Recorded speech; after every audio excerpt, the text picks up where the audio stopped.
I thank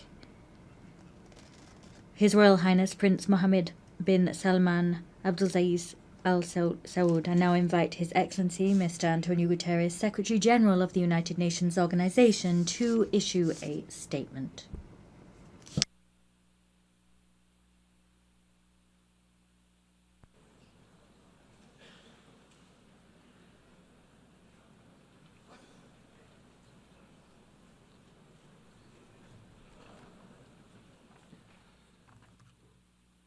Distinguished co-chairs, Excellencies, ladies and gentlemen, I thank the government of France and the Kingdom of Saudi Arabia for convening this international conference on implementing the two-state solution. I also want to acknowledge the Palestinian delegation and once again note my disappointment that they were denied the opportunity to be fully represented.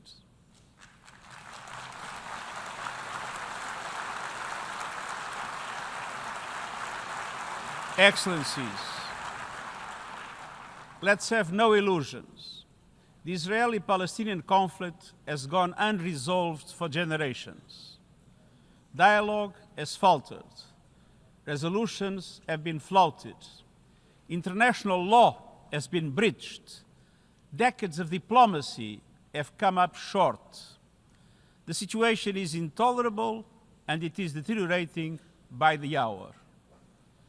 We are here today to help navigate the only way out of this nightmare, a two-state solution, where two independent, sovereign, democratic states, Israel and Palestine, live side by side in peace and security with their secure and recognized borders on the basis of pre-1967 lines, with Jerusalem as the capital of both states, in line with international law, UN resolutions, and other relevant agreements. I welcome the measures many member states are taking to galvanize support for the two-state solution, including the pledges to recognize the state of Palestine. And I welcome the General Assembly's endorsement of the New York Declaration. Excellencies, nothing can justify the horrific 7 October terror attacks by Hamas or the taking of hostages, both of which I have repeatedly condemned. And nothing can justify the collective punishment of the Palestinian people or any form of ethnic cleansing. The systematic decimation of Gaza, the starvation of the population, the killing of tens of thousands of civilians, most of them women and children, and hundreds of our own humanitarians.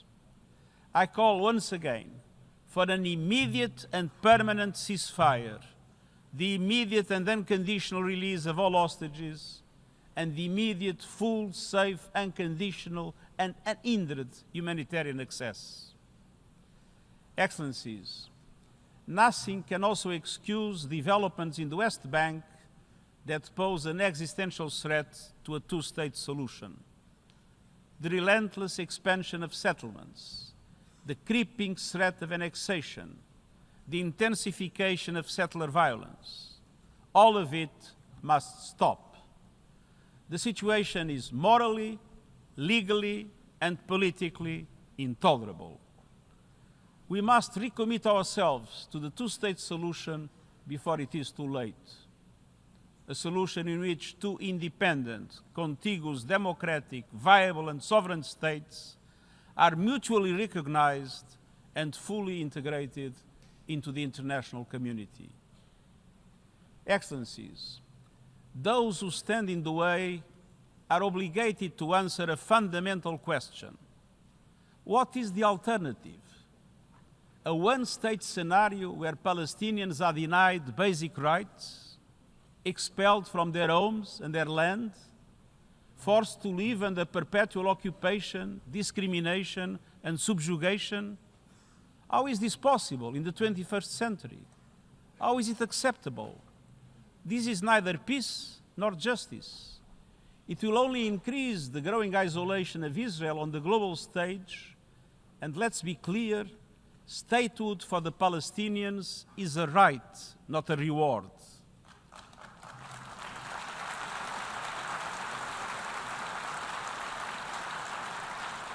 And denying statehood would be a gift to extremists everywhere. Without two states, there will be no peace in the Middle East, and radicalism will spread around the world. Excellencies, this conference must mark a turning point. It must pave the way for irreversible progress, to put an end to the illegal occupation and to make good on our collective aspiration for a two-state solution.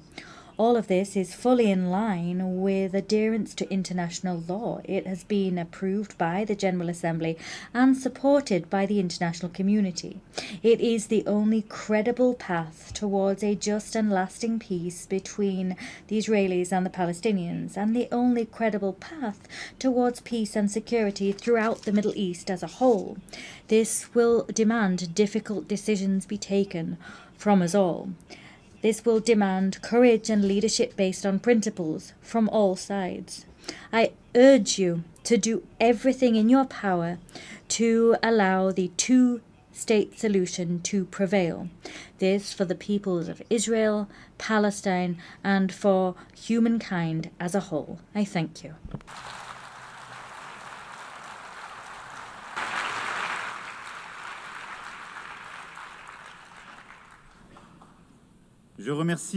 I thank the Secretary General of the United Nations Organization. I now invite Her Excellency Annalena Baerbock, President of the General Assembly, to make a statement.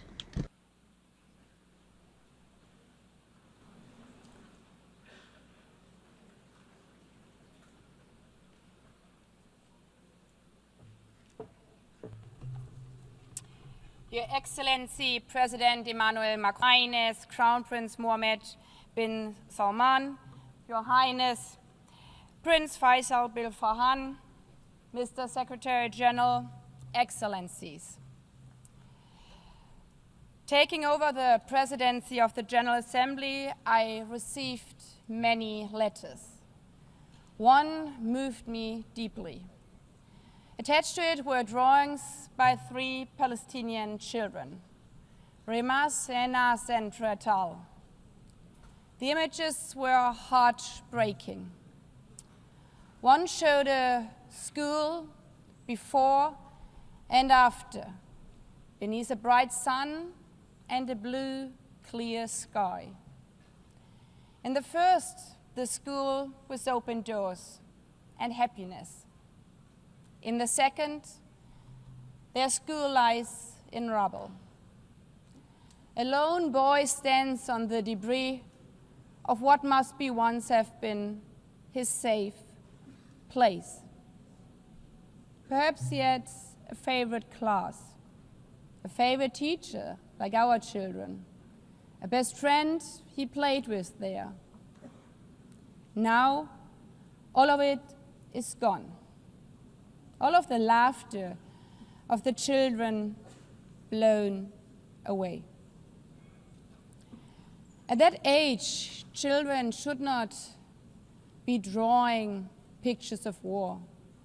Children should be learning mathematics. They should be playing with friends and scratch dragons or castles, not death and destruction. Yet, for the children of Gaza, this is their reality. Their horror lasted and lasts for over 700 days. Tens of thousands have lost their lives. Tens of thousands of dreams which never will come true. So many killed without the world even learning their names. Until we heard one voice so loud we could not overhear it. The voice of Hind Rajab, captured in a phone call with a red crescent while shelling rained down. After the car she was in was attacked, over and over again, killing her aunt, uncle, and 3 of her cousins next to her. She called over and over again, "I'm so scared, please come." The rescuers tried to calm her as they tried to reach her. They could not. Hind was killed before help arrived. The world failed her. As the world has also failed Kwiawi Bas and his brother Ariel. Kwia was just 9 months old, the youngest child abducted by Hamas on October 7th, taken with his 4-year-old brother Ariel and their mother. Both were killed in Gaza by terrorists. The world will remember their names as symbols of innocent childhood stolen by terror. I've met with the families of the hostages, fathers, mothers, siblings, aunts, grandparents, still waiting for their loved ones to come home from wherever Hamas is holding them after more than 700 days. I've also met with Palestinian families, fathers, mothers, siblings, aunts, and grandparents, whose loved ones are buried in the ruins of Gaza. Their message is always the same: we want peace. Or as one Israeli mother told me, "It does not bring my child back if a Palestinian mother loses her child in Gaza." Humanity is not about choosing sides. It's about recognizing that every life matters the same. A life is a life. A Palestinian girl's life is alive. An Israeli boy's life is alive. All the children of the Middle East deserve to grow up knowing only the sun shining on their schools, the laughter of their friends in the playground, and the joy of a meal shared with their families. Not the horrors of starvation, not the horrors of war and terror. Excellencies, the General Assembly has been very clear. We need an immediate, unconditional, and permanent ceasefire in Gaza now. Israel must immediately facilitate the full, rapid, safe, and unhindered entry and delivery of humanitarian assistance to all Palestinian civilians. Hamas must immediately and unconditionally release all remaining hostages. But the horrors of Gaza make equally clear that we cannot allow such devastation to happen again. While the situation in Gaza is unacceptable, settlement expansions and demolitions in the occupied West Bank, including East Jerusalem, are eroding any prospects for a political solution. The decade-long Israeli-Palestinian conflict cannot be resolved by endless war, permanent occupation, and recurrent terror. The only way to ensure that future generations of both Palestinians and Israelis can live in peace, security, and dignity is the two-state solution. As the Secretary General said, it's a right, not a reward, to live in your own state, as all humans around the world. We know that some think this is naive. The first resolution on this matter is almost as old as this organization. 78 years ago, the General Assembly adopted Resolution 181, laying the foundation for two states, knowing it's the only way for peace. And to those of you who argue now, but we have tried for decades and failed over and over again, there can be only one answer. If we would stop aiming for what is right because we have not succeeded yet, then evil would prevail. That would be the end of this institution. This institution which promised to save succeeding generations from the scourge of war. It would erode the UN's foundational mission to achieve peace, justice, and equal rights for both Israelis and Palestinians. Excellencies, that is what today's conference and the New York Declaration are so crucial. The message we are sending today is no, we are not giving up. The international community does not only remain committed to the two-state solution, we are also identifying tangible, time-bound, and irreversible steps for its realization. And we are willing to take decisive measures and provide international guarantees. Of course, this conference and the New York Declaration will face criticism. Some will say a piece of paper cannot change realities on the grounds for Palestinians. Others will dismiss the vision of two states outright. But the fact remains, the New York Declaration was endorsed by 142 member states. And this majority clearly says the war in Gaza must end now. It condemns the attacks committed by Hamas against civilians on 7th of October. It condemns the attacks by Israel against civilians and civilian infrastructure in Gaza. It calls on Hamas to end its rule in Gaza and hand over its weapons. A sovereign and viable state of Palestine needs to be established, living side by side with the state of Israel in peace and security, with mutually recognized borders and full regional integration. Excellencies, the call for peace and the two-state solution is not an abstract. Not for the children watching missiles destroy their school. Not for the families waiting for news that their sons and daughters might be released from captivity. Not for the UN staff in Gaza who have witnessed their colleagues shot. Not for those who have been injured or maimed and will have to live with the trauma of this conflict for the rest of their life. It's an aspiration, but it's also an obligation. We owe it to the memory of Fint, Kriya, and Ariel, and the many, many others.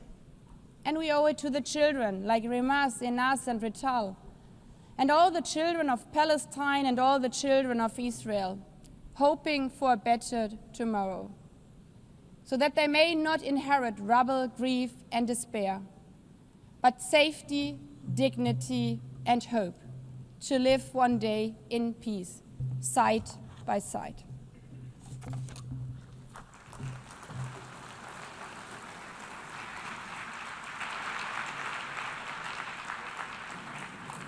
Je remercie Madame. I thank the President of the General Assembly. I now invite His Excellency Mahmoud Abbas, President of the State of Palestine, to deliver a statement via video conference.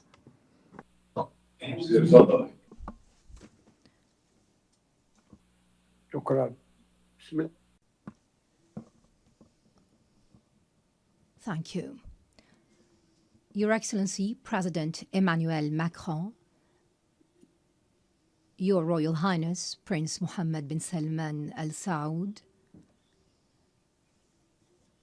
Your Highness Prince Saud Faisal bin Farhan, Minister of Foreign Affairs, Your Excellency Antonio Guterres, the Secretary General of the United Nations, distinguished leaders and heads of delegations, peace, mercy, and blessings of God be upon you.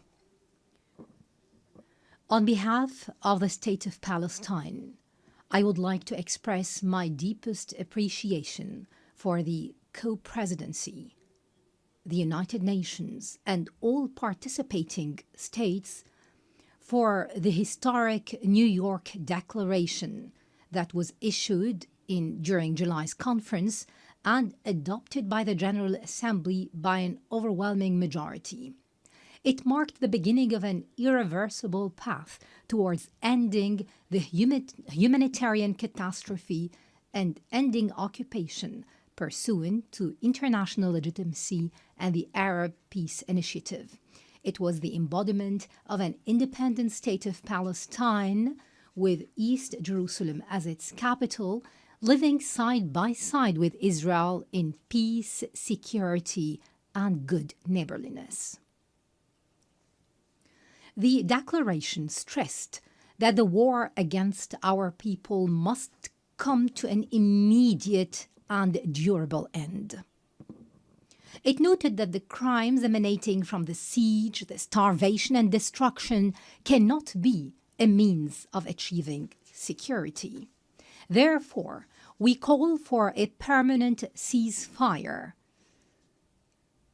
We need to ensure humanitarian access through the United Nations and UNRWA. We need to guarantee the release of hostages, all hostages and prisoners, with the withdrawal of the occupation forces from Gaza. We need a start without delay of Gaza and the West Bank reconstruction through the Cairo International Conference. Your Excellencies, ladies and gentlemen, we would like to commend the Egyptian-Qatari-US mediation that tries to put an end to this war. We also commend the positions of Egypt and Jordan, who reject the displacement of Palestinians, a matter rejected by the international community as well. The State of Palestine is the only entity eligible to assume full responsibility for governance and security in Gaza. This comes through an interim administrative committee affiliated to the Palestinian government in the West Bank with Arab and international support and participation. Hamas will have no role in governing. Hamas and other factions must surrender their weapons to the Palestinian Authority. What we want is one unified state without weapons, a state with one law and one legitimate security forces. We stress our condemnation of the occupation's crimes. We also condemn the killing and detention of civilians, including Hamas's actions on October the 7th, 2023. On the other hand, we call for an end to the settlements, the annexation, settlers' terrorism, and the attacks against Islamic and Christian holy sites. We condemn the occupation policies that isolate Jerusalem, Al-Quds, and expand construction on Area E1. We condemn the narrative, the Israeli narrative on Greater Israel, which flouts international law. It represents a direct threat to Arab national security and international peace. This comes in addition to the brutal aggression against the sovereignty of the brotherly state of Qatar and other Arab countries. This necessitates a firm, deterrent international stance. Ladies and gentlemen, the State of Palestine continues to adopt a comprehensive reform agenda promoting governance, transparency, the rule of law, and the reform of the financial system. It also works on the reform of educational curriculum in line with the UNESCO standards, and this will be achieved within 2 years. We're establishing a unified social welfare system after the abolition of all previous payments to the families of prisoners and martyrs. This system is currently undergoing international audit by a specialized international firm. We underline our commitment to organize presidential and parliamentary elections After the end of the war, and within 1 year, we will draft an interim constitution within 3 months to ensure the transfer of power from the authority to the state. This will ensure that no party or individual will participate unless they adhere to the political program and the international commitments of the Palestine Liberation Organization and the rules of international legitimacy. The elections will be held under international observance. Ladies and gentlemen, we desire a modern democratic state based on the rule of law, pluralism, power sharing, equality, justice, and the empowerment of women and youth. We commend the positions of those countries that recognized the state of Palestine. We call on those who have not yet done so to follow suit. We call for your support so that Palestine become a full-fledged member of the United Nations. We have already recognized the right of Israel to existence in 1988 and in 1993, and we still recognize the State of Israel. In this vein, I would like to thank France, Britain, Canada, Australia, and Belgium, in addition to Portugal, Luxembourg, San Marino, and Andorra, and other countries that have been mentioned by His Excellency, the President of France. And we recall with appreciation all 149 countries who have already recognized the state of Palestine earlier. They have participated in our long struggle, the last of which was Spain, Ireland, Norway, Slovenia, and Armenia.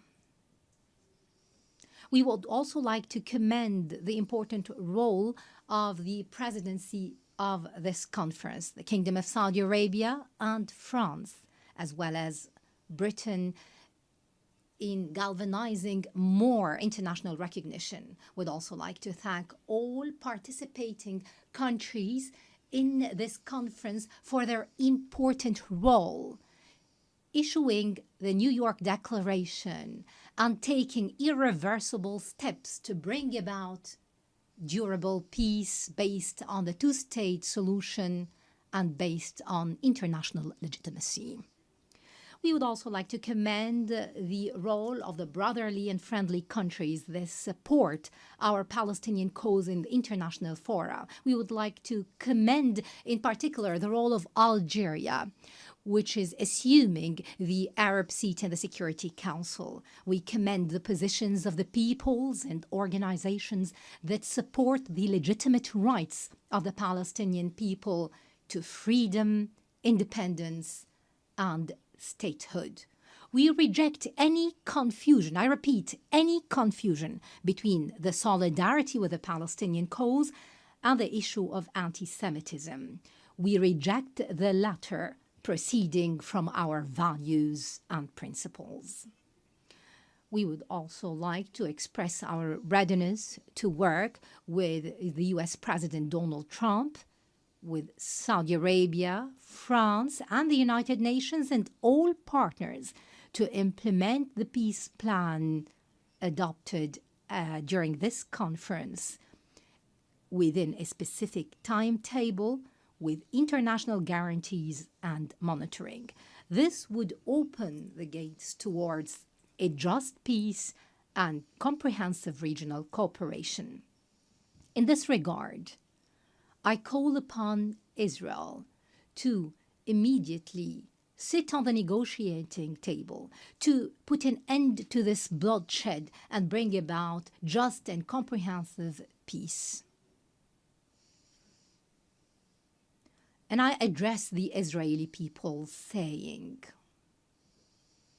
our future and yours banks on peace. Enough violence and war. Our generations deserve to enjoy freedom and security. Let the people in our region live in durable peace and good neighborliness. And I would like to seize this opportunity to address all the Jews in the world, wishing them a good new year. And to our patient Palestinian people in their homeland and everywhere, I would like to tell you that the dawn of freedom and liberty is coming, no doubt. That day, ladies and gentlemen, is the day of the State of Palestine and the start of the peace process in the Middle East. We hope that we will call very soon to an international conference that will bring about this matter. Peace and blessings of God be upon you.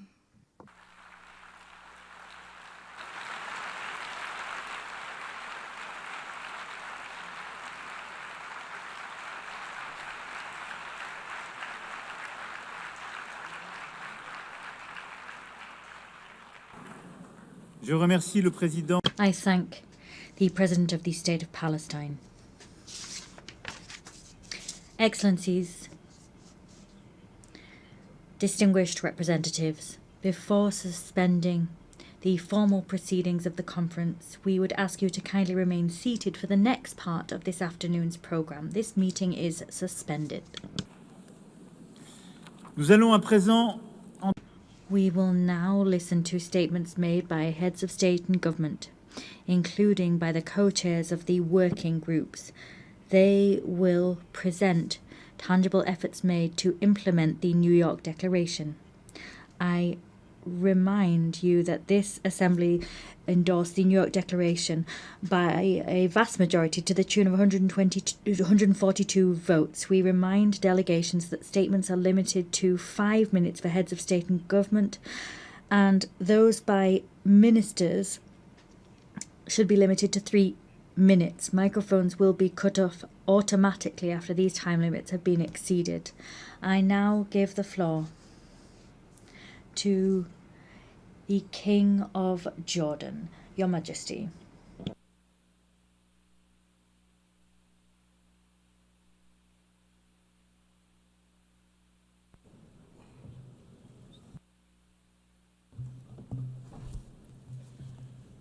Bismillah ar-Rahman ar-Rahim. Friends, I thank France and the Kingdom of Saudi Arabia for convening this meeting. We meet here at the UN, where every country, every people are promised a voice. We meet to raise our voices for peace and for justice, for the only path to ensuring security for the Middle East and beyond, the two-state solution. This year marks the 80th anniversary of the United Nations. Almost every year since, our countries have met within these halls to decry the injustice and violence of the Palestinian-Israeli conflict and seek solutions. And now, for nearly 2 years, we have been witnesses to a horrific level of bloodshed and destruction in Gaza. It stands in flagrant violations of international laws and the values of our shared humanity, and it threatens the foundations of future peace. The war in Gaza must end. Humanitarian aid must flow unhindered, and all illegal and unilateral measures in the West Bank and settler violence must also end. A clear choice stands before us. On one side, to continue down the dark and bloody path of war and conflict, or to take the path of peace through the two-state solution. And today, the world is taking a significant step on the path to achieving just and lasting peace. This global rally behind the two-state solution sends a clear message. The conflict must end. The two-state solution is the only path to the just and lasting peace that fulfills the rights of all our peoples. We thank all countries that have recognized the state of Palestine, and now we must work to stop all measures that undermine the two-state solution. We must make sure that today is a step in a continued effort to realize it. As we work on ending the war in Gaza, we must also do all we can to restore hope. The commitment so many countries are making to a future of peace today begins that long, difficult, but essential process. Thank you.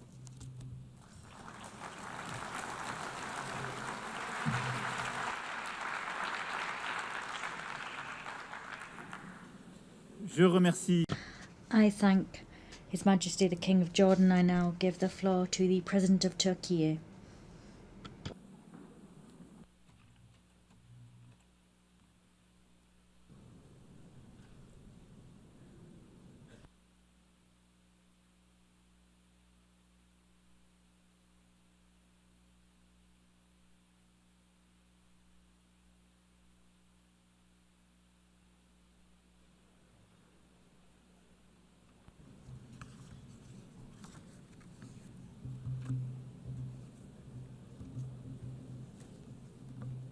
Sayın Devlet Excellencies, heads of state and government, His Excellency the Secretary General, esteemed delegation members, let me greet you all with most heartfelt feelings and with kind regards.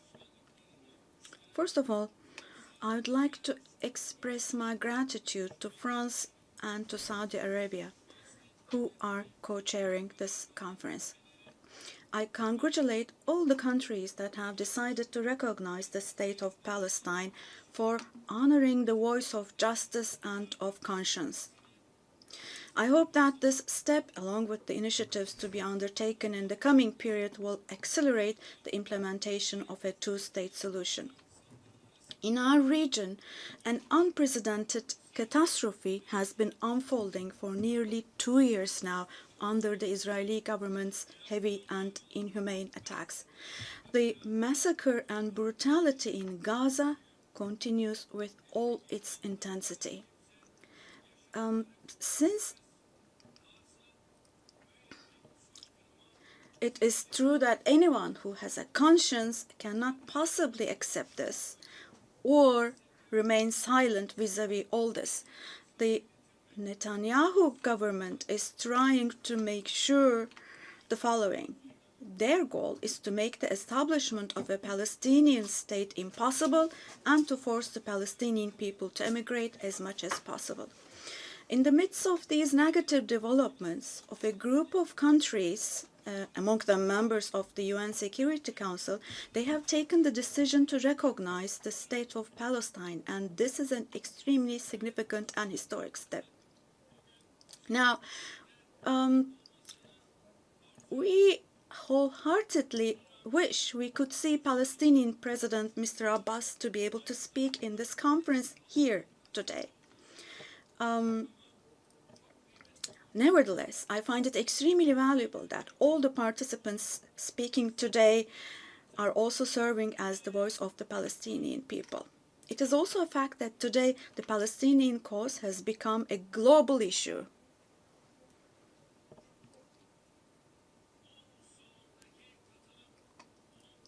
The participation in this hall today is the most important proof of this.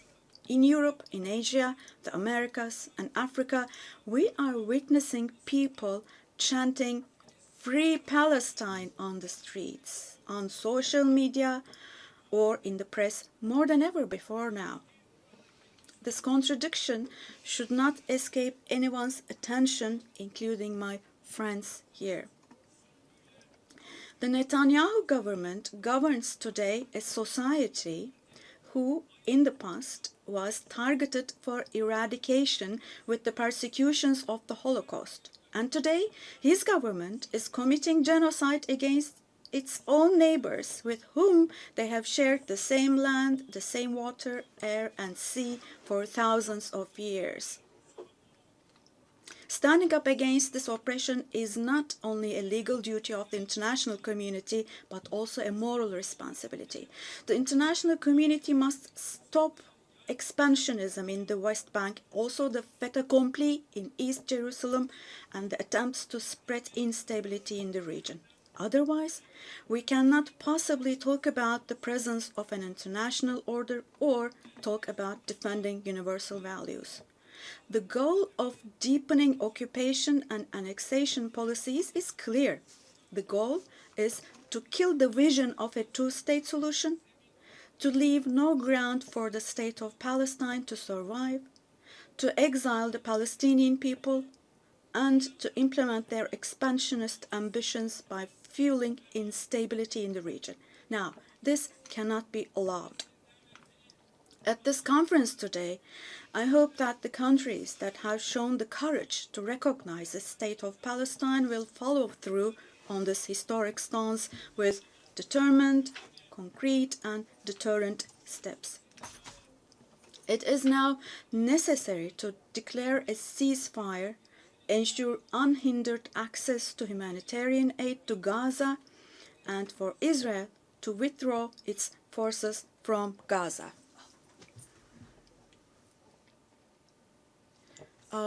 Apologies. I cannot hear the president. I lost his voice. Apologies, ladies and gentlemen. This is the interpreter speaking. I cannot hear the president. His voice is gone. His voice is gone.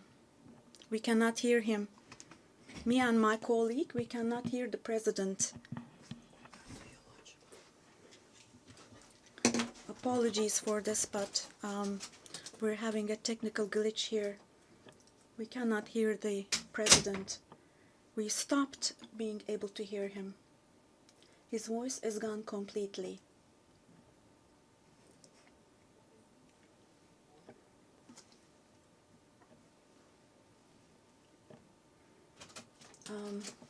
Sorry, but we cannot hear the president. His voice is gone completely. We stopped being able to hear him. And right next to our booth, we have colleagues from, we believe, the Brazilian delegation, the Portuguese booth, and I can see them from the window. They cannot hear the floor either. We cannot hear the floor. We cannot hear the floor. Oh, it's back. Au président du Brésil. I give the floor now to the President of Brazil.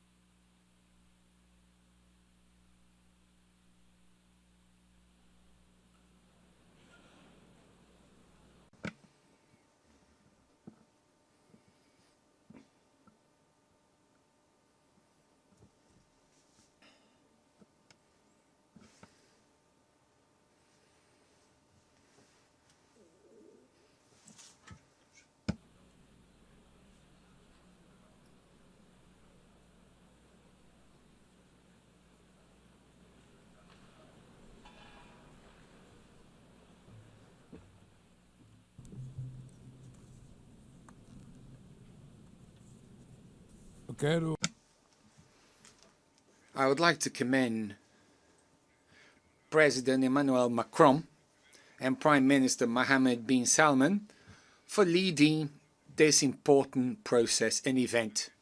The question of Palestine arose when the General Assembly adopted the so-called Partition Plan 78 years ago.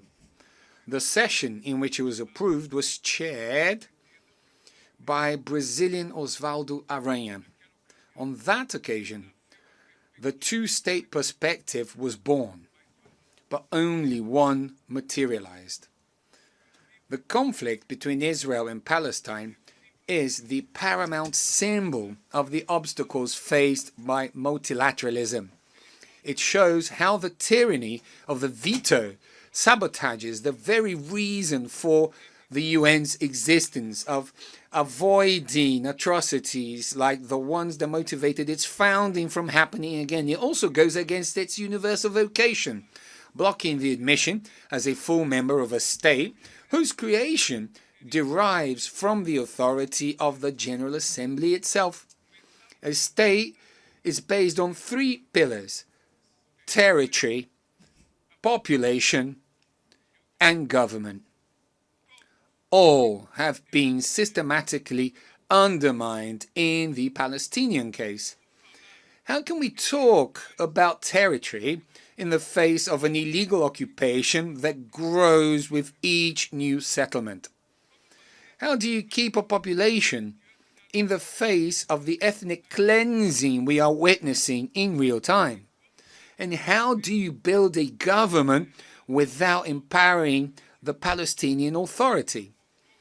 As the Commission of Inquiry on the Occupied Palestinian Territories pointed out, there is no more appropriate word to describe what is happening in Gaza than genocide. Therefore, Brazil decided to become a party to the case submitted by South Africa to the International Court of Justice. The terrorist acts committed by Hamas are unacceptable. Brazil was emphatic in condemning them. But the right to defense does not authorize the indiscriminate killing of civilians. Nothing justifies taking the lives or mutilating more than 50,000 children. Nothing justifies destroying 90% of Palestinian homes. Nothing justifies using hunger as a weapon of war, nor targeting starving people seeking help. 500,000 Palestinians do not have enough food, more than the population of Miami or Tel Aviv. Hunger does not afflict the body only, it shatters the soul. What is happening in Gaza is not only the extermination of the Palestinian people, but an attempt to annihilate their dream of a nation. Both Israel and Palestine have the right to exist. Working to achieve a Palestinian state means correcting an asymmetry that compromises dialogue and obstructs peace. We salute the countries that recognize Palestine, as Brazil did in 2010. We are already the vast majority of the 193 members of the UN. Brazil commits to strengthening controls on imports from illegal settlements in the West Bank and maintaining a suspension of exports of defense materials, including dual-use materials that could be used in crimes against humanity and genocide. Given the Security Council's failure to act, the General Assembly must exercise its responsibility. We support the creation of a body inspired by the Special Committee Against Apartheid, which played a central role in ending the South African racial segregation regime, securing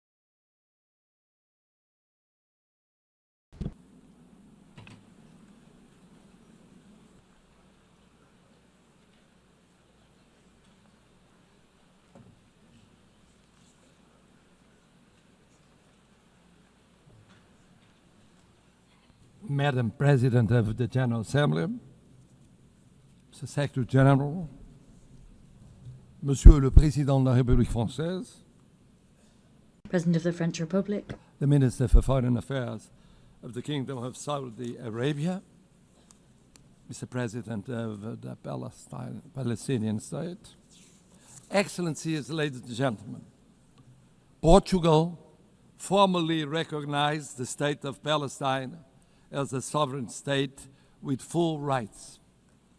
This decision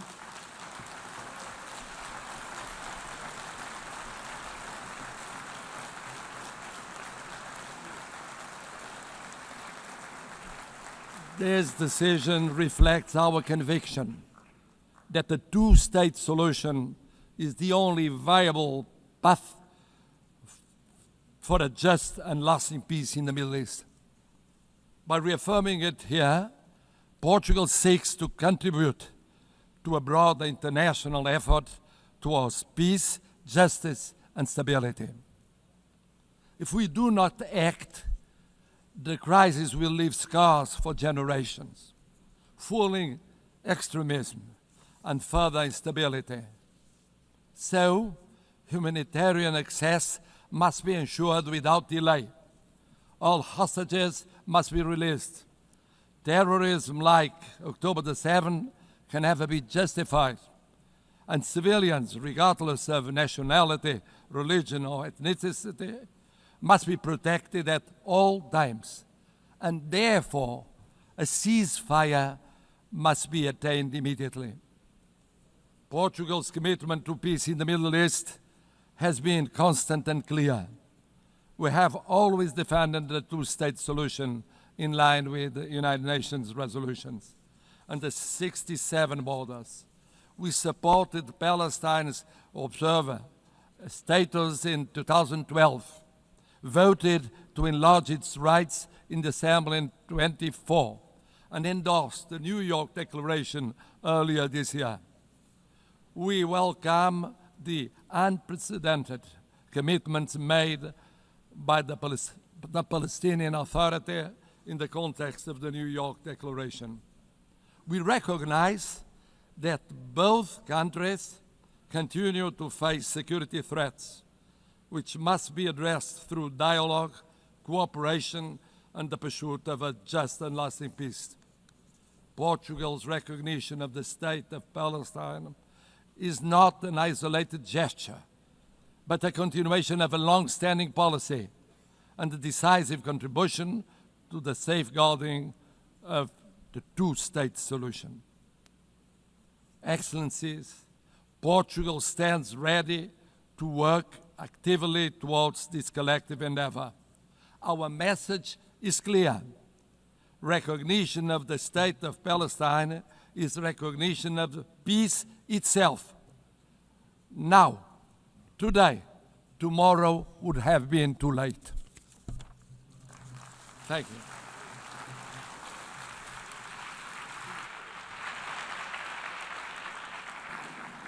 Je remercie. I thank the President of Portugal. I now give the floor to the President of Indonesia.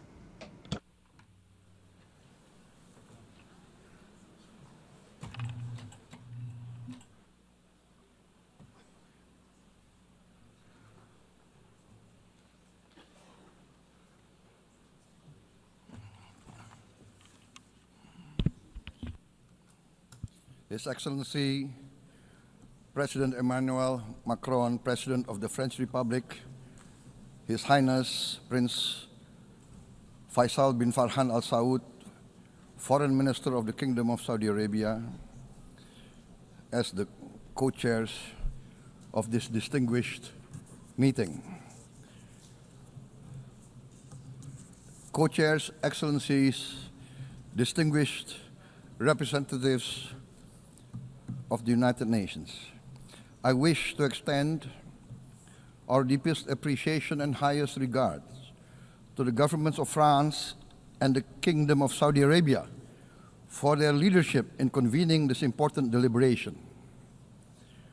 It is with a heavy heart that we recall the ongoing unbearable tragedy in Gaza. Thousands of innocent lives, many of them women and children, have been killed. Famine looms. Human catastrophe is unfolding with our eyes. We condemn all acts of violence against innocent civilians. Therefore, it is today with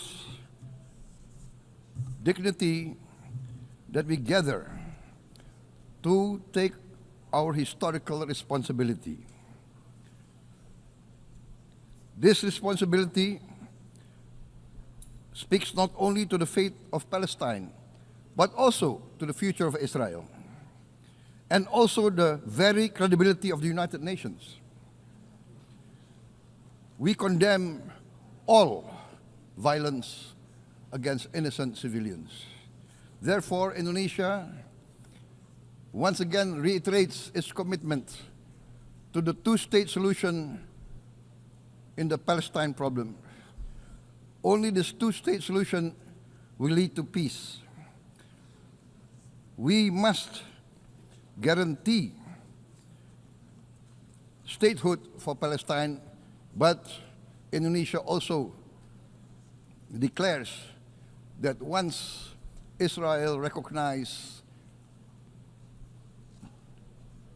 the independence and the statehood of Palestine, Indonesia will immediately recognize the state of Israel, and we will support all guarantees for the security of Israel. The New York Declaration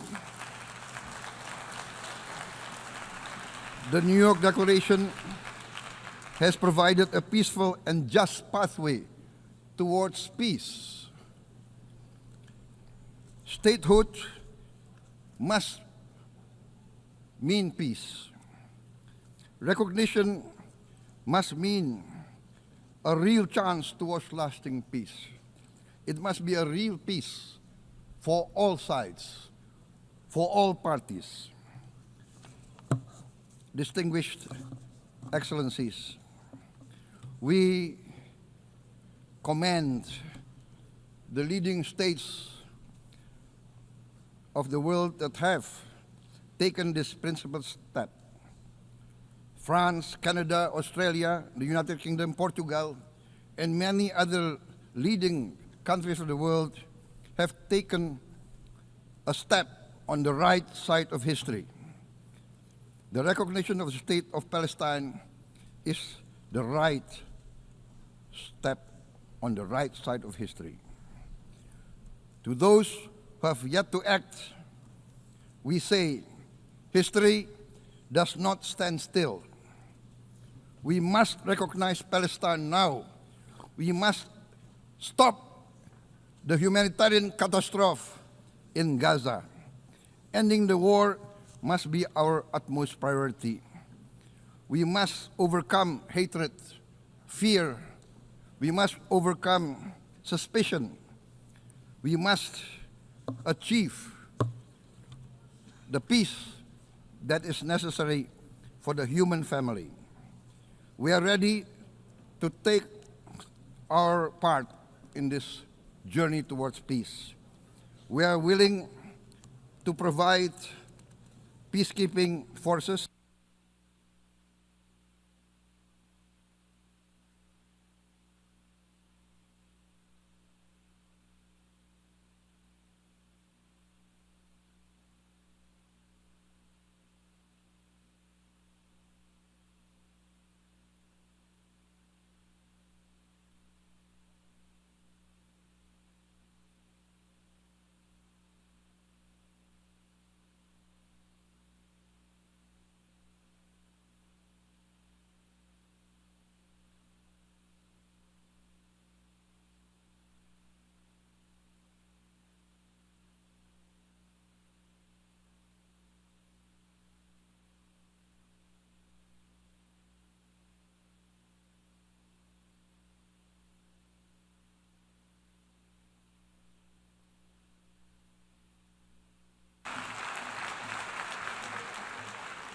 Thank you very much.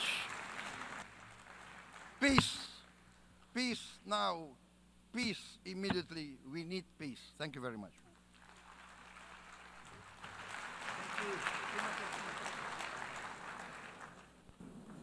Je remercie le président de l'Indonésie.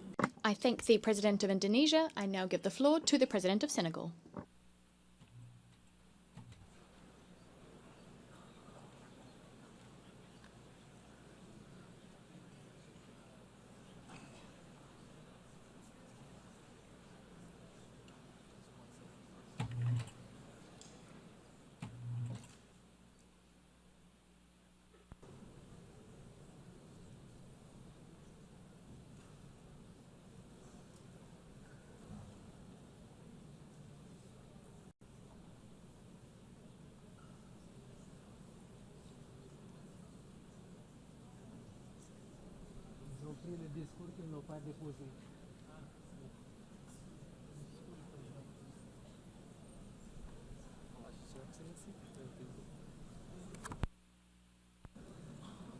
Messieurs les co-présidents, Co-chairs, dear colleagues, Secretary General of the United Nations, ladies and gentlemen, I commend the leadership of France and Saudi Arabia, and I commend the commitment of all here present to the Palestinian cause.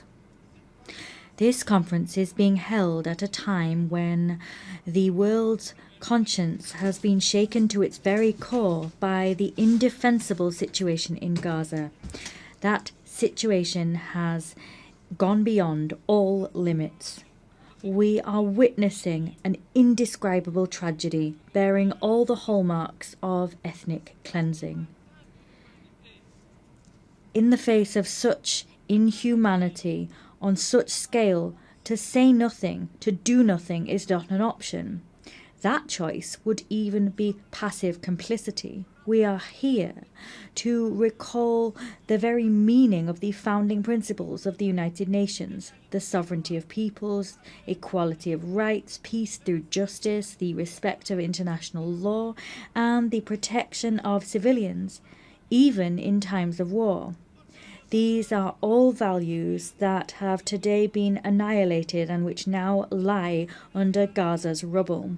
Senegal reaffirms its unwavering commitment to a two-state solution, with Palestine and Israel living side by side, each within safe and internationally recognized borders.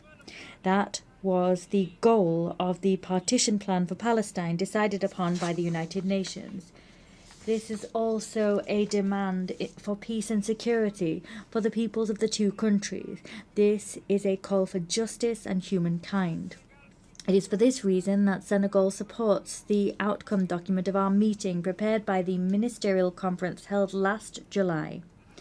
My country at that conference co-chaired the round table on compliance with international law. To make a difference, we must together send out a clear message. The occupation must cease. The suffering of civilians must cease. We must work towards an immediate ceasefire. Israel must stop its bombing and authorize the delivery of humanitarian aid by the United Nations.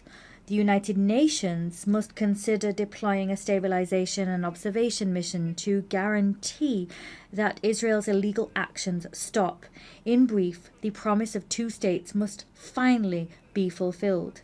In this connection, I commend the recent adoption by the UN General Assembly of a resolution for a peaceful two-state solution that was adopted by an overwhelming majority. The Senegal also commends the historic decision taken by countries that have today decided to recognize the state of Palestine.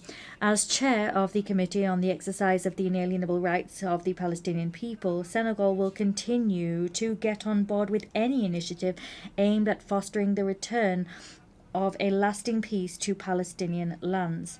I appeal here to the world's conscience. Here, we're not looking to pit one side against another or to choose between them. But what we're looking to do here is to defend life, to ensure the voice of reason and law can ring out, and to preserve what makes our common humanity, that is, our capacity for empathy, justice, and solidarity. It is time to take tangible measures to create a viable Palestinian state. I thank you.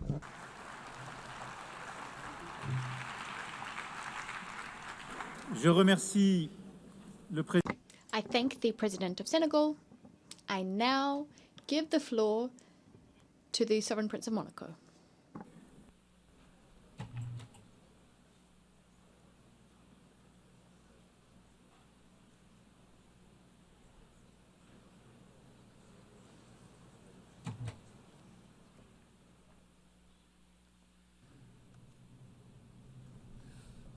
Cher co-président, Dear co-chairs, President of the General Assembly, Secretary General of the United Nations, Excellencies, ladies and gentlemen, I wish to thank France and the Kingdom of Saudi Arabia for having convened this conference and invited us to it.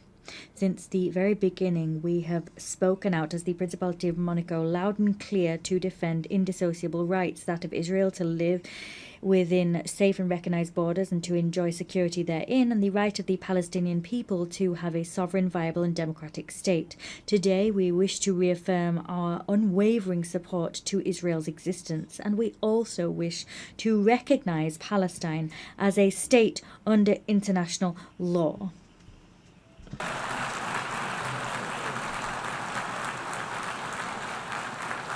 That is what I'm doing here before you now. The 7th of October 2023 was in its full horror the starting point of the current chaos. It is now more urgent than ever before to move towards a tangible, balanced and sustainable solution based on mutual recognition and the respect for fundamental rights. This as soon as all hostages have been released and as soon as Hamas has been disarmed. Peace cannot remain a dim prospect on the distant horizon. It must be given its lifeblood in institutions with mutual guarantees and ensuring the effective respect for everyone's rights.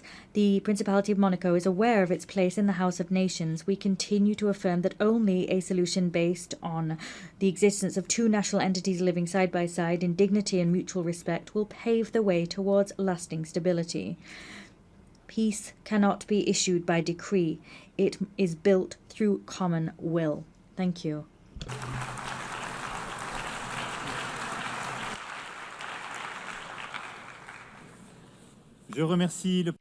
I thank the Sovereign Prince of Monaco. I give the floor to Prince Faisal bin Al Saud.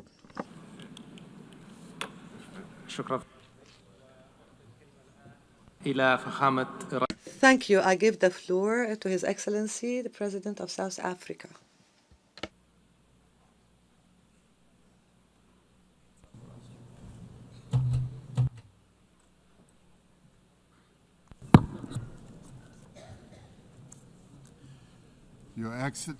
Your Excellencies, would like to thank France and the Kingdom of Saudi Arabia for convening this very crucial conference.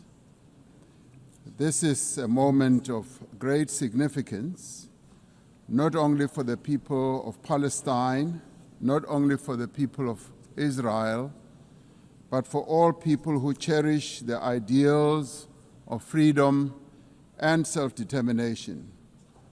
Shortly after the United Nations was created, the General Assembly adopted Resolution 181, which recommended the creation of two states, Israel and Palestine. Immediately after the adoption of this resolution, only one state was created, the State of Israel, casting and ushering the Palestinians into a decades-long wilderness of statelessness, characterized by decades of occupation and now genocide. I'd like to congratulate the President of France, President Macron, for today announcing a very bold decision to support the long overdue creation and the recognition of the sovereign state of Palestine. President Macron, I stand here to congratulate you and to congratulate others who have taken this step. South Africa reiterates its firm commitment to the creation of a contiguous Palestinian state existing peacefully side by side with the State of Israel along the 1967 borders with East Jerusalem as its capital. South Africa condemned the 7th October attacks by Hamas that resulted in the deaths of more than 1,200 people. In response to this attack, Israel has unleashed disproportionate punishment against the people of Palestine. And we say here today that the only solution to this conflict is a two-state solution. The viability of a two-state solution depends on full and universal respect for international law. All states, including the State of Israel, must comply with the collective obligations under international law. As the UN marks the 80th anniversary, we call on all member states to recognize Palestine and to act in solidarity with its people. To restore the prospects of a two-state solution, we call, firstly, for global recognition of Palestine and its sovereignty and territorial integrity. Secondly, the immediate ceasefire and an end to the genocide and the release of hostages by Hamas and prisoners by Israel. Thirdly, the full respect for international law, including the respect for UN resolutions and opinions and the decisions of the International Court of Justice. Fourthly, the removal of obstacles to the two-state solution, including a halt to illegal settlements and removal of the separation wall. Lastly, the restoration of the humanitarian aid and reconstruction of Gaza. This is a conflict that has gone on for almost as long as the United Nations has existed. And we say that as the international community, this conflict must end now, and we as the international community must act now also in unison. We must now work together to achieve a just and peaceful and lasting solution. I would like to welcome the demonstrable groundswell of support for the establishment of the much-awaited state of Palestine by 142 nations.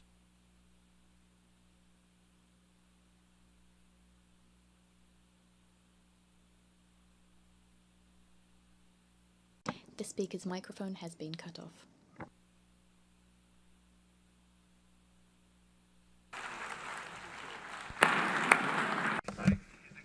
The President of South Africa.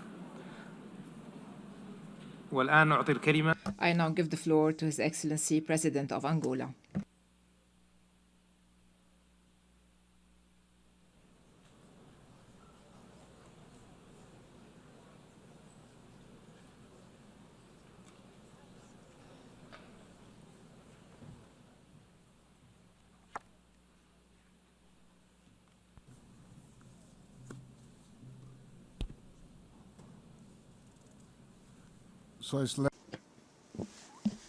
Your Excellency Emmanuel Macron, President of the French Republic, Your Excellency Sheikh Faisal Al Saud, Minister of Foreign Affairs of the Kingdom of Saudi Arabia, co-chairs of this special session, Excellencies, I would like to welcome the holding of this important international conference, which confirms the commitment of the United Nations member states to the urgent search for a peaceful, just and lasting solution to one of the most complex conflicts on the planet and the oldest in the Middle East.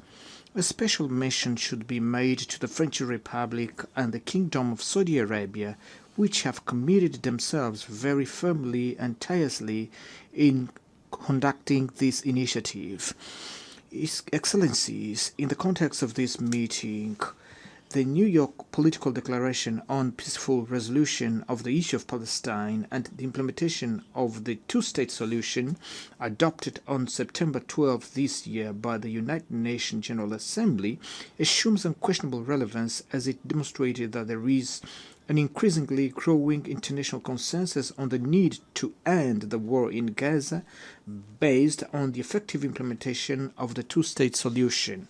This conflict, which lasted for decades and has an unusual level of violence, will not be resolved, as all evidence show, by resorting to weapons, no matter how sophisticated they may be. The international community, which is increasingly aware of this fact, must use urgently all means at its disposal to convince the belligerents that the only way out of this situation is through dialogue to achieve a definitive peace based on the creation of the State of Palestine and peaceful coexistence between the two peoples.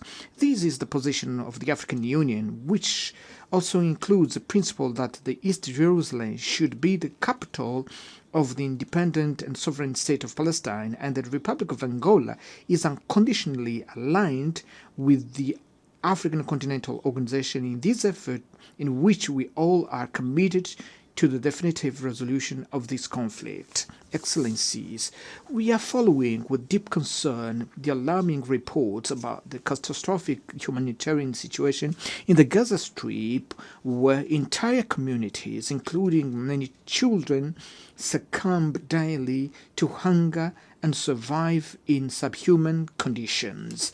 Africa in general, and the Republic of Angola in particular, we have a firm position of condemnation of terrorism in all its forms and manifestations, and within this principle we condemned the action that results in the death and kidnapping of a large number of people in Israel by Hamas.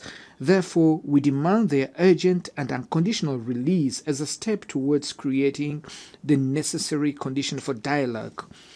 Along with our unequivocal condemnation of this act of deliberate violence perpetrated against Israel civilian by Hamas, we also repudiate the disproportionate reaction of the State of Israel with the use of fighter jets, bombers, tanks, and heavy artillery against not conventional army, but against defenseless civilian population of Palestine, journalists, medical personnel, employees of United Nations and humanitarian organization agencies under the pretext of persecuting Hamas. We also condemned the instrumentalization of humanitarian assistance as a weapon of war due to its profoundly inhuman and difficult to justify. In the face of this tragedy, it is urgent that we call for an immediate suspension of measures that obstruct and jeopardize the fundamental rights of population of Palestine, including the right to life, medical care, and food. We view with great concern these acts of war carried out selectively by Israel in several countries in the region, in total disregard for the norms of international law and principles and values of the United Nations charters, that do not produce other effect than lead to the resurgence of tensions and instability in the Middle East by destroying the prospect of resolving the conflict through dialogue and negotiations. Excellencies, the Republic of Angola, in an act of coherence and historic anticipation, formally recognize.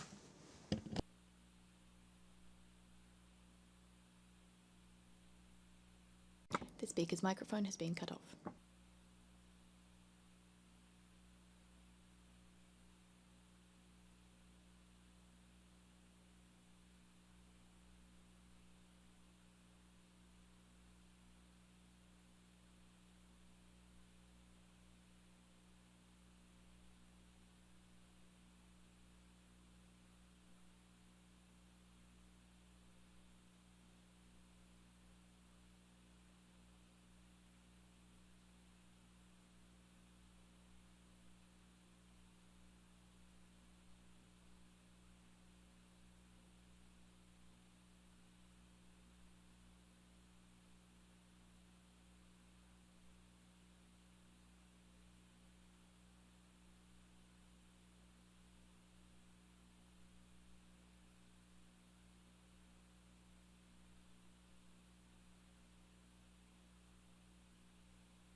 I thank His Excellency, President of Angola, and I now give the floor to the Prime Minister of Australia.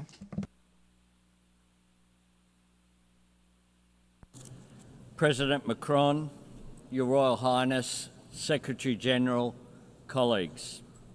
In 1947, Australia was proud to be the first member of the United Nations to vote for the plan that made the modern state of Israel possible. But that plan always encompassed two states, a state of Israel and a state of Palestine, living side by side within internationally recognised borders, recognising each other's right to live in peace and security. 8 decades ago, those hopes were consumed by conflict, and that has been the grim pattern over the years. Opportunities not taken, compromises rejected, good faith betrayed, a cycle of violence that has crushed generations. We saw that in the horrific events of October 7, 2023. Hamas terrorists descending on a festival promoting friends, love and infinite freedom to perpetrate atrocities. One Australian, Galit Carbone, was among those killed. Australia embraces all who carry the weight of grief.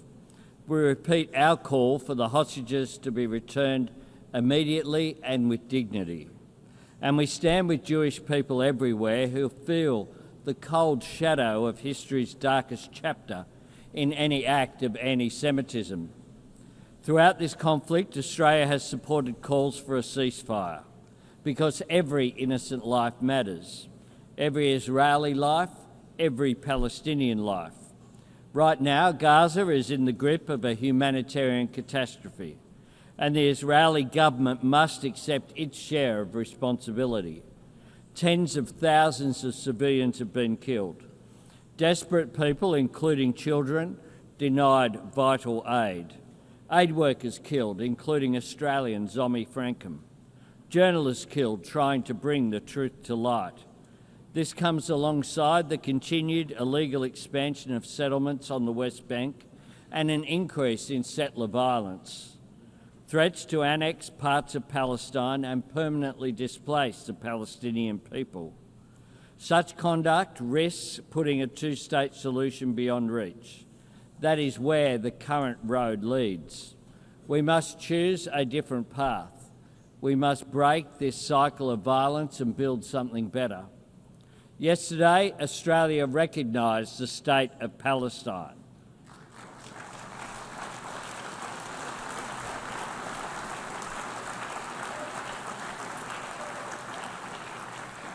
We have been clear.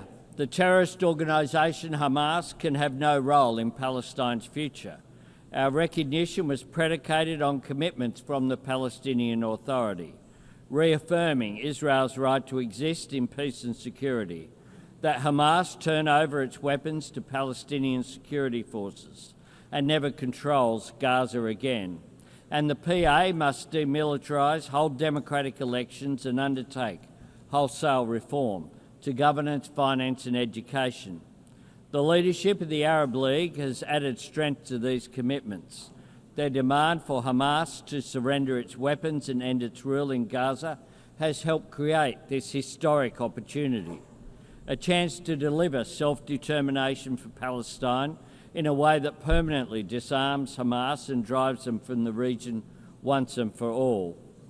Recognising the aspirations of the Palestinian people is about more than a seat, a voice and a vote in the councils of the world.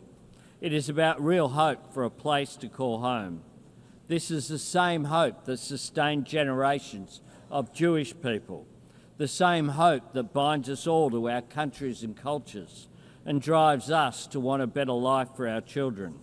Working together, we can build a future where instead of children in Gaza dying in pain, living in fear or being taught to hate, they can go to school and build a life in larger freedom. That future depends on recognition being followed by reconstruction and reform, a credible cooperative peace plan supporting recovery in Gaza and security for Israel, establishing governance and excluding Hamas on the day after and every day after that. This is the next step we must take, and we must take it together. I thank you very much.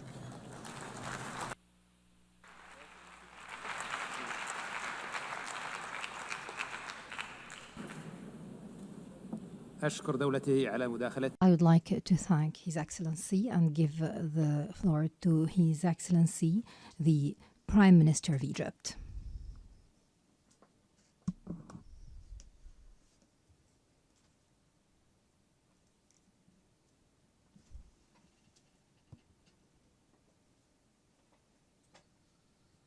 In the name of God, the compassionate, the merciful, Your Excellency President Emmanuel Macron, President of the Republic of France, Your Highness Prince Farhan, Minister of Foreign Affairs of Saudi Arabia, Your Excellency Antonio Guterres, United Nations Secretary General, ladies and gentlemen. Allow me at the outset to commend the efforts made by the Kingdom of Saudi Arabia and the Republic of France to organize this important conference.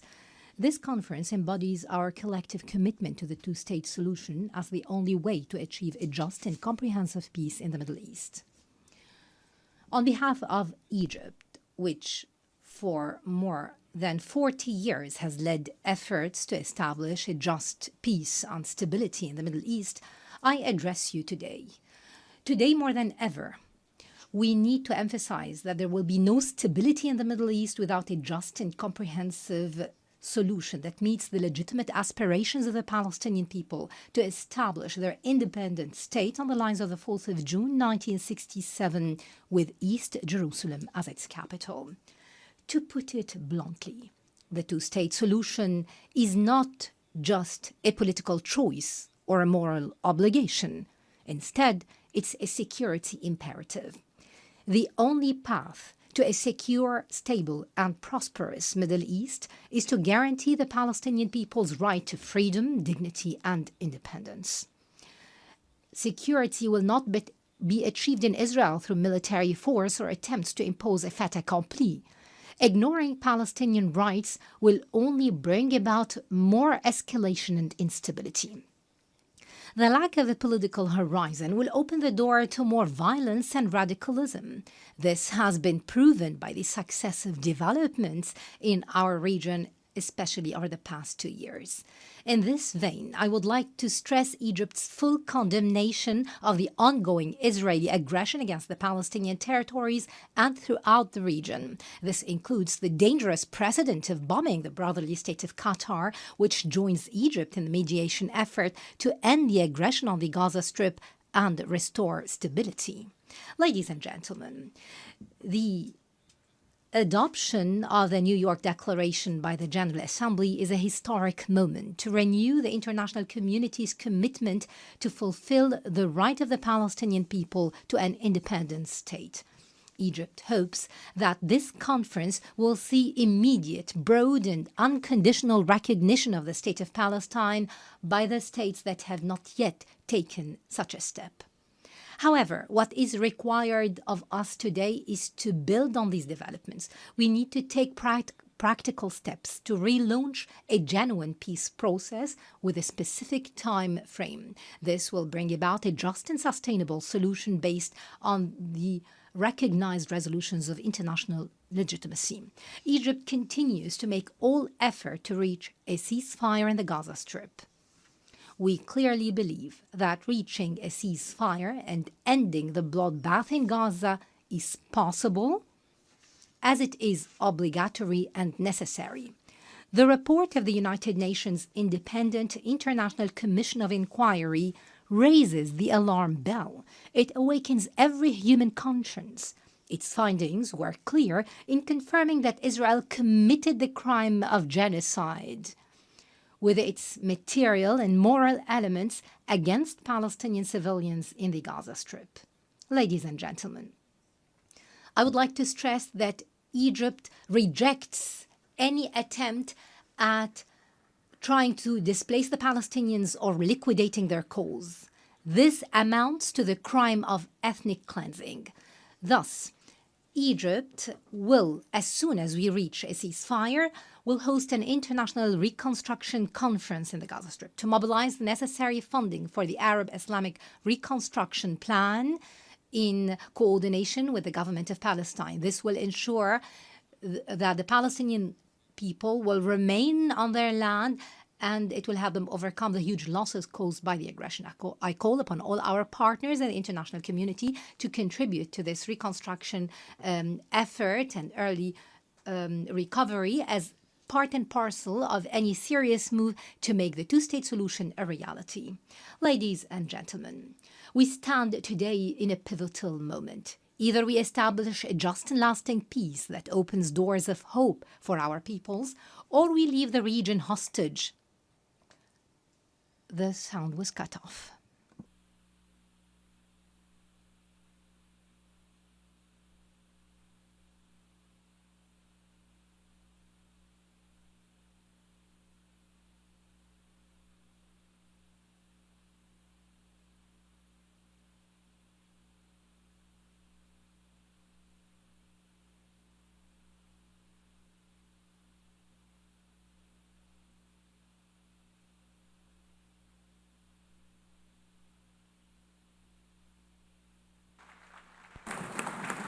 I would like to thank His Excellency the Prime Minister for his statement and give the floor to the Prime Minister of Spain.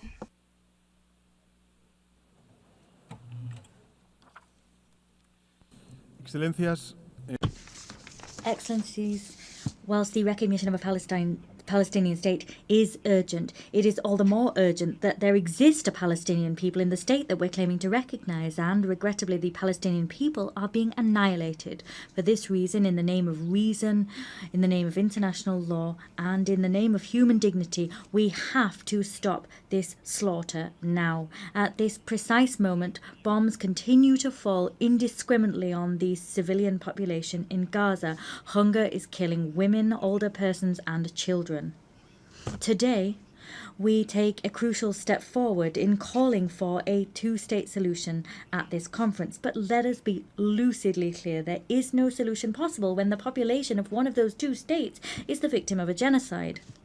We are all well aware that the only hope that civilians in Gaza have is that of knowing that the world does not forget them, and this conference nurtures that hope. It is an act of moral rebellion, an uprising against indifference and forgetfulness. Let us make this conference too a collective commitment to halting brutality and to paving the way for peace. Excellencies, this conference marks a monumental step forward, but it is not the end of the road. It only is and can only be the beginning. As such, I want to make two proposals. First, the State of Palestine must be a fully fledged member of the United Nations. As soon as possible, we must conclude the procedure to admit the State of Palestine to this organization on an equal footing with the rest of states herein. Secondly, we have to immediately adopt measures to halt the brutality and make peace possible.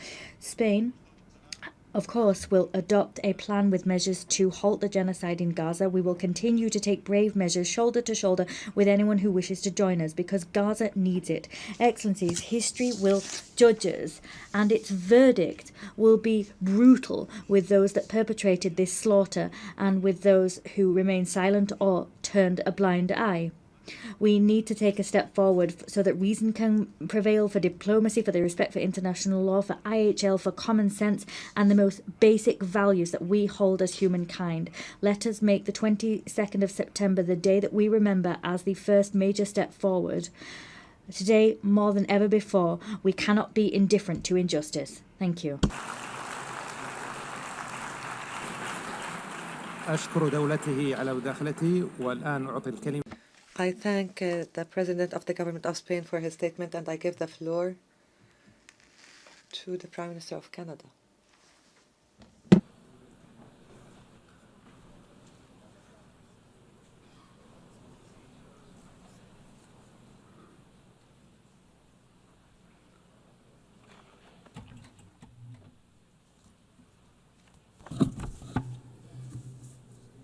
Your Excellency, Monsieur le Président de la France, Your Excellency Prince Faisal bin Farhan Al Saud.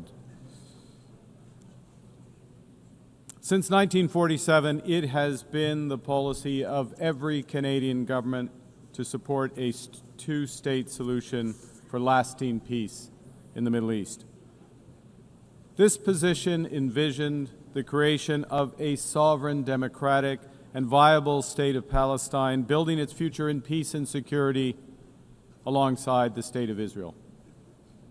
Over many decades, Canada's commitment to this goal was premised on the expectation that this outcome would be eventually achieved as part of a negotiated settlement. Regrettably, this possibility has been steadily and gravely eroded, including by the pervasive threat of Hamas terrorism to Israel and its people, culminating in the heinous attack of October 7th. The accelerated building of settlements across the West Bank and East Jerusalem and the soaring settler violence against Palestinians. Actions such as the E1 settlement plan and the Israeli government's contribution to the humanitarian disaster in Gaza. Hamas sows terror among the Israeli people and has oppressed the people of Gaza. That has prompted us to take the position we have. Hamas must absolutely release all hostages, disarm fully, and never play any role in the future governance of Palestine. Stolen from the Palestinian people, chased them and cheated them from their life and liberty, and it can in no way dictate their future. But Excellencies, the current Israeli government is working methodically to prevent the prospect of a Palestinian state from ever being established. Il poursuit sans relâche l'expansion. And tirelessly continues settlement expansion in the West Bank. That is illegal under international law. Its constant aggression against Gaza has claimed the lives of tens of thousands of civilians. It has compelled the displacement of more than 2 million people and caused a devastating famine. Another violation of international law. Proud policy of the current Israeli government that there will be, and I quote, no Palestinian state. In this context, Canada recognizes the state of Palestine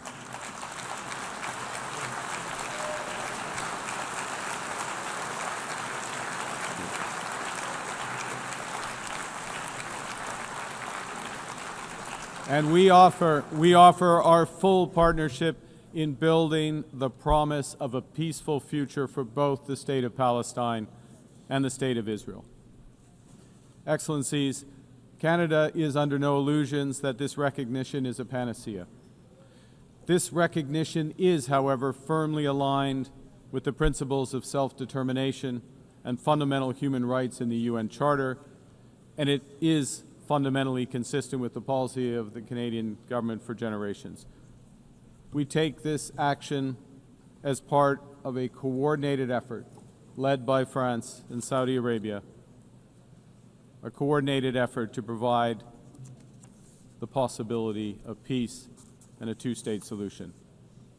Recognizing the state of Palestine, led by the Palestinian Authority, empowers those who seek peaceful coexistence and the end of Hamas. It doesn't legitimize terrorism. And in no way does it compromise Canada's steadfast support for the state of Israel, its people, and their security, because that security can only be ultimately guaranteed through the achievement of a comprehensive two-state solution. Canada